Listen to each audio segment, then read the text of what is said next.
Ketika ditanyakan kepada Syekh bin Baz, apa jawab beliau? Hadza amalun hasan. Membaca doa khataman Quran pada sholat tarawih itu perbuatan bagus. Amalun hasan. Ini kalau dalam bahasa kami namanya bid'ah hasanah. Dan beliau mengatakan ini amal hasan, perbuatan amal yang bagus. Dan dijadikan dalil oleh beliau adalah sahabat Anas membaca doa khatam Quran. Padahal yang dilakukan sahabat Anas di luar sholat. Ini dilakukannya di dalam sholat. Assalamualaikum warahmatullahi wabarakatuh. Alhamdulillah wassalatu wassalamu ala rasulillah Sayyidina Muhammad ibn Abdullah wa ala alihi wa sahbihi wa mawalah la hawla wa la quwata illa billah ma ba'du. Yang sangat saya muliakan kaum muslimin wal muslimat, wabil khusus para nahdin wa nahdiyat yang kita sama-sama menyaksikan di fanpage Aswaja Muda. Alhamdulillah di fanpage ini luar biasa, para ustadz yang muda kemudian kreatif mengaji. Dan untuk ukuran ustadz yang muda mungkin saya sudah tidak muda lagi, tetapi saya senang bergabung dengan kawan-kawan, dengan para kiai muda, para ustadz, dan membahas tentang salah satu buku saya tentang Arba'in Hadis An-Nahdiyah atau Hadisul Arba'in An-Nahdiyah. Satu, tidak melakukan atau melakukan sesuatu yang tidak ada dalilnya. Ini oleh sebagian saudara kita Salafi dianggap bid'ah, dan setiap bid'ah itu sesat. Padahal mereka sendiri juga membagi bid'ah yang tidak pernah dibagi oleh Nabi. Kalau ulama kami seperti Imam Ibnu Hajar, Imam Syafi'i menyebut bid'ah itu dengan dua istilah. Bid'ah mahmudah dan bid'ah sayyi'ah. Ataupun juga kalau kalangan mereka menyebutnya adalah bid'ah yang kemudian lughawiyah dan juga bid'ah yang dikenal dengan istilah adiyah, lughawiyah dan lain sebagainya. Mari kita lihat terlebih dahulu. Bid'ah adalah kullu amalin umila ala ghairi misalin sabaq fahuwa bid'ah. Kalau ada perbuatan yang tidak ada contoh sebelumnya, maka itu adalah bid'ah, sesuatu yang baru. Tetapi sayangnya saudara kita dari Salafi ini, setiap sesuatu yang baru katanya bid'ah. Mari kita lihat Imam Nawawi dalam kitab Tahdzibul Asma' wal Lughat, beliau menyebut al-bid'ah secara pengertian dalam syar'i atau pengertian dalam yang lebih luas, ya, yang berkaitan dengan masalah agama ini, ihdatsu ma lam yakun fi ahdi Rasulillah sallallahu alaihi wasallam, adalah bentuk sesuatu yang baru yang tidak ada di masa Nabi.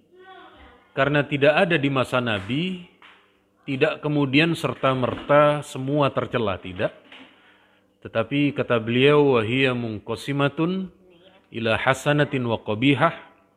Ada kalanya bid'ah hasanah atau bid'ah mahmudah, dan ada kalanya bid'ah yang qabihah ataupun mazmumah.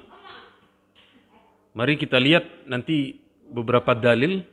Ini yang maqalah dari imam kita Muhammad bin Idris bin Syafi' atau Imam Syafi'i. Beliau katakan al-bid'atu bid'atan. Bid'ah itu ada dua, ada bid'ah yang terpuji dan bid'ah yang tercela. Kalau di zaman Nabi tidak ada, lalu sesudah Nabi ini ada perbuatan yang dilakukan oleh umat Islam, maka tinjauannya dua. Kalau perbuatan yang tidak ada di zaman Nabi itu tidak melanggar dalil, tidak bertabrakan dengan dalil, artinya itu adalah sesuatu bid'ah, sesuatu yang baru tetapi tidak tercela. Boleh untuk kita amalkan, boleh untuk kita lakukan.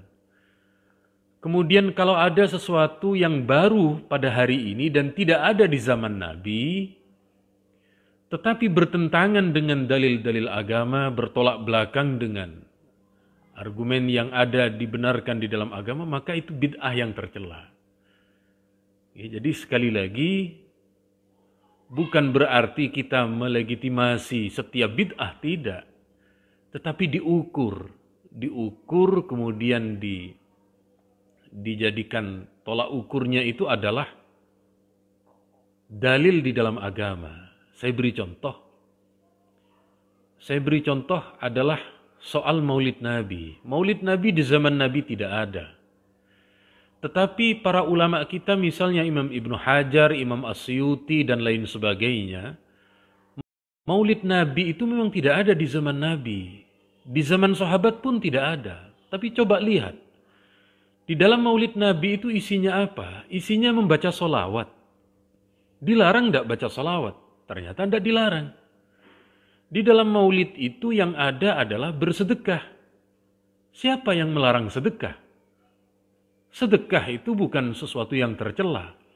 Makanya saudara kita dari Muhammadiyah, ketika melihat bahwa Maulid Nabi ini di dalamnya tidak ada kemungkaran, di dalamnya ada unsur-unsur kebaikan, maka Majelis Tarjih Muhammadiyah tidak mempermasalahkan. Karena memang bukan ibadah dalam bentuk ibadah yang murni. Tetapi sekali lagi membaca solawat, ada mau'izah, ada ceramah dan lain sebagainya, tidak ada masalah. Mana dalil para ulama kita berkenaan dengan masalah ini? Dalilnya adalah yang terdapat dalam hadis riwayat Imam Muslim. Ini yang dijadikan pedoman oleh Imam Nawawi dalam syarah Muslimnya. Man sanna fil Islam sunnatan hasanatan falahu ajruha wa ajru man amila biha ba'dah min ghairi ayyanqusa min ujurihim syai'. Kalau ada orang melakukan satu perbuatan yang baik di dalam Islam, tidak harus yang ada di zaman Nabi, maka dia mendapatkan pahala dan pahala orang-orang yang melakukan sesudahnya tanpa mengurangi pahala mereka sedikit pun. Dan barang siapa, nah ini biasanya saudara kita dari Salafi, itu sunnah bukan bid'ah. Tidak ada yang namanya sunnah yang baik. Nah, mohon maaf, tidak ada sunnah yang buruk. Nah, buktinya ini kelanjutan hadisnya. وَمَنْ سَنَّ فِي الْإِسْلَامِ sunnatan sayyi'atan. Barang siapa yang melakukan sunnah. Jadi sunnah di sini bukan sunnah dalam arti adalah fi'lun Nabi, bukan berarti adalah sabda Nabi, bukan berarti takrir Nabi. Yang dimaksud sunnah di sini adalah thariqah, adalah kaifiyah. Sesuatu kebiasaan atau hal-hal yang kemudian bersifat metode, bersifat kebiasaan. Kalau itu sunnah yang buruk, nah ini tidak mungkin. Tidak mungkin Nabi mengajarkan sunnah yang buruk. Berarti yang dimaksud di dalam sunnah di sini bukan sunnah Rasul, bukan sunnah dalam arti adalah yang terdapat di dalam fikih maupun yang terdapat di dalam hadis. Yang dimaksud di sini adalah yang dimaksud thariqah mutlaqah, metode perbuatan yang secara umum. Kalau ada orang mengawali perbuatan yang buruk, maka baginya memiliki dosa dan dosa-dosa orang yang mengamalkan sesudahnya. Kemudian dikomentari oleh imam kita, Imam Nawawi, bahwa hadis ini adalah menjadi takhsis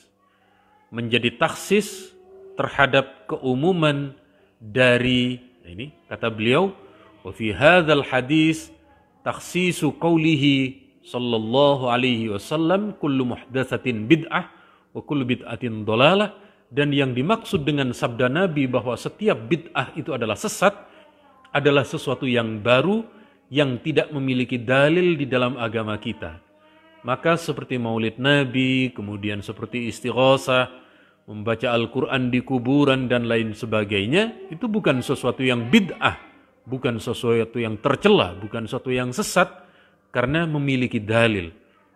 Coba kita tengok, kita lihat beberapa amaliyah sahabat. Para sahabat ternyata banyak melakukan bid'ah hasanah. Para sahabat Nabi banyak melakukan sesuatu yang tidak ada contoh dari Nabi.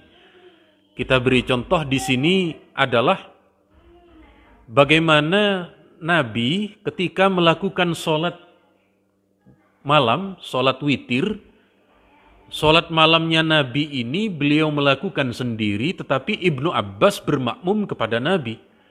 Padahal Nabi tidak pernah memerintahkan, Nabi tidak pernah memberi contoh. Maka di dalam hadis ini, kata para ulama kita, diantaranya Imam Ibnu Hajar, hadis tentang Ibnu Abbas yang bermakmum kepada Nabi dalam sholat witir adalah dalil dianjurkannya atau disyariatkannya melakukan sholat berjamaah di dalam sholat sunnah. Padahal Nabi tidak memerintahkan, Nabi tidak memberi contoh, dan seterusnya. Kemudian Ibnu Abbas, beliau pernah melakukan sujud setiap witir. Selesai sholat witir, Ibnu Abbas sujud 2 kali. Padahal Nabi tidak pernah memberi contoh. Andaikan tidak dilakukan Nabi lalu sesat, tidak mungkin. Setingkat sahabat Ibnu Abbas yang oleh Nabi pernah didoakan, Allahumma faqihu fid din wa 'allimhu ta'wil, melakukan perbuatan bid'ah yang tercela, apalagi sesat. Contoh yang lain adalah ketika sahabat yang kita kenal dengan Ibnu Umar, putranya Sayyidina Umar, beliau ketika di dalam sholat menambah bacaan tahiyat. Jadi ketika asyhadu an la ilaha illallah, kata Ibnu Umar, zidtu fiha wahdahu la syarikalah. Saya tambahkan bacaan itu, wahdahu la syarikalah. Beliau tambahkan di dalam sholat. Padahal sholat itu, sekali lagi contohnya sudah jelas dari Nabi, ternyata Ibnu Umar melakukan. Apakah kemudian Ibnu Umar ini melakukan kesesatan? Melakukan bid'ah yang tidak dicontohkan oleh Nabi? Lalu kemudian setiap kesesatan masuk neraka? Tidak bisa begitu. Kenapa? Yang dibaca oleh Ibnu Umar ini adalah wirid atau zikir yang terdapat di dalam riwayat yang lain, lalu beliau baca di dalam sholat, dan ini tidak ada masalah. Kemudian berikutnya Ibnu Mas'ud, Ibnu Mas'ud ini ketika membaca tahiyat, Assalamu alayka ayuhan nabi wa rahmatullahi wa barakatuh, beliau tambahkan Assalamu alayna mir rabbina. Beliau menambahkan bacaan itu di dalam sholat. Kemudian Ibnu Mas'ud melakukan praktik bid'ah, yakni setelah sholat hari raya, beliau melakukan sholat sunnah 4 rakaat atau 8 rakaat. Coba. Dalam riwayat yang lain Nabi tidak pernah melakukan, Rasulullah tidak memerintahkan, sahabat Ibnu Mas'ud melakukan. Apakah beliau melakukan kesesatan? Apakah beliau kemudian layak disebut dengan sahabat penyebar bid'ah yang sesat masuk neraka? Sekali lagi, jangan begitu ukurannya. Kenapa? Yang beliau lakukan itu adalah sholat sunnah, namanya sholat sunnah mutlaqah. Yang namanya sholat sunnah mutlaqah itu, as-sholatu khairu mawdu'. Dalam beberapa riwayat, misalnya riwayat Imam Ibnu Hibban, sholat sunnah itu sebaik-baiknya syariat. Kalau kamu mau silahkan memperbanyak, kalau tidak mau silahkan sedikit. Sekali lagi, ini adalah beberapa sahabat yang melakukan bid'ah, yang andaikan ketemu oleh saudara-saudara kita dari Salafi, mungkin sahabat ini sudah dianggap berbuat perbuatan yang sesat. Na'udzubillah. Sekali lagi, apa yang kemudian menjadi landasan bagi para ulama kita berkenaan dengan bid'ah hasanah itu, maka yang dimaksud tadi, sesuatu yang baru ini bertentangan dengan agama atau tidak. Kalau tidak bertentangan dengan dalil agama, maka boleh diamalkan, boleh dilakukan, karena memiliki dalil secara umum. Maka kemudian, sekali lagi para ulama membenarkan praktek misalnya ini tarawih yang dilakukan oleh Imam Malik sebanyak 39 rakaat. Nabi tidak pernah melakukan. Sahabat yang lain juga tidak pernah melakukan sebanyak itu. Tetapi Imam Malik yastahsinu. Beliau menilai baik di Madinah untuk dilakukan tarawih sebanyak 39 rakaat. Sekali lagi, apa yang dilakukan oleh para ulama kita dalam bentuk ijtihad itu, dan ijtihadnya ini memiliki sumber dari Al-Quran, maka bukan sesuatu yang sesat, bukan sesuatu yang bid'ah. Kemudian Ini yang bisa kita sampaikan, ini yang bisa kita berikan kepada kita semua. Tetapi sebelum itu ada satu yang ingin saya sampaikan. Apakah ulama salafi juga mengenal bid'ah hasanah ini? Iya, mengenal. Jadi jangan dikira tidak mengenal mereka. Coba kita lihat bagaimana Syekh bin Bas. Nah ini. Jadi Syekh bin Bas ketika beliau ditanya perihal sholat tarawih mengkhatamkan Al-Quran 30 juz.